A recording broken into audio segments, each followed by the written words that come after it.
C'est ainsi que la Bible dit Joseph va devenir le premier ministre. Je vous passe les détails. Joseph devient premier ministre.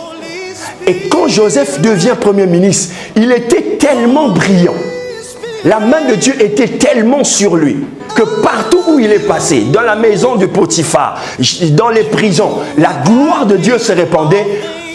Pharaon a vu la splendeur de l'intelligence de Joseph. Il a vu comment est-ce que cet homme excellait. Tu ne peux pas avoir Dieu et être médiocre. C'est impossible. Amen.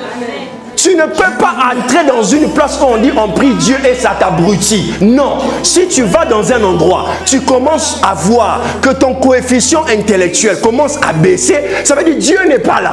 Amen. Si tu n'as pas compris de quoi je parle. Amen. Tu ne peux pas avoir Dieu et ne pas briller. C'est impossible. Quand je dis briller, ça ne veut pas dire que rouler en Range Rover. Non, c'est pas ça. Parce que ça même les mondains l'ont. Je suis en train de dire que Joseph n'avait rien en poche, mais en prison, il a transformé la prison. Amen. Il était esclave dans la maison de Potiphar. Donc tu peux être femme de chambre, tu peux être domestique, tu peux être PDG. Ce n'est pas le poste, c'est la chose que tu portes en toi. Amen. Et là où tu es, il y a quelque chose qui se passe.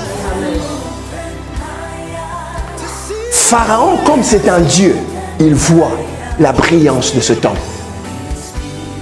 Il dit, il comprend que cet homme peut lui prendre son trône. Vous savez, il n'y a que vous qui ne savez pas qui vous êtes. Il n'y a que vous qui ne savez pas qui vous êtes. Pharaon avait vu que si je ne lui interdis pas, ce gars, il va prendre ma place. Il dit, je te donne l'ordre de tout prendre, sauf le trône. Tu peux tout prendre. La seule chose qui me séparera de toi, c'est le trône. C'est-à-dire que tu ne peux pas prendre ce pouvoir. Là où il y a mon pouvoir, tu ne peux pas le toucher. Vous commencez à comprendre là où je veux vous emmener? Comprenez ici, c'est très très important. Dieu doit libérer Israël. Non seulement il doit libérer Israël, il doit faire vaciller cet empire. Et dans les 10 plaies, comme vous savez, il y a eu des grenouilles, il y a eu des sauterelles, il y a eu de la grêle, il y a eu le Nil qui s'est transformé en sang. Et parmi les 10 plaies, Dieu a décidé de frapper les premiers-nés. Pourquoi? Parce que ce sont les premiers-nés qui accèdent au trône.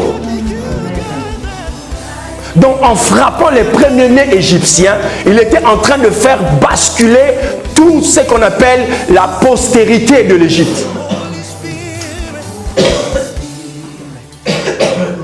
Il était en train de faire basculer le pouvoir, de frapper au cœur même du système de transmission de pouvoir. Ceci nous donne une technique de guerre spirituelle. Lorsque vous priez des fois pour certaines choses, vous devez être précis.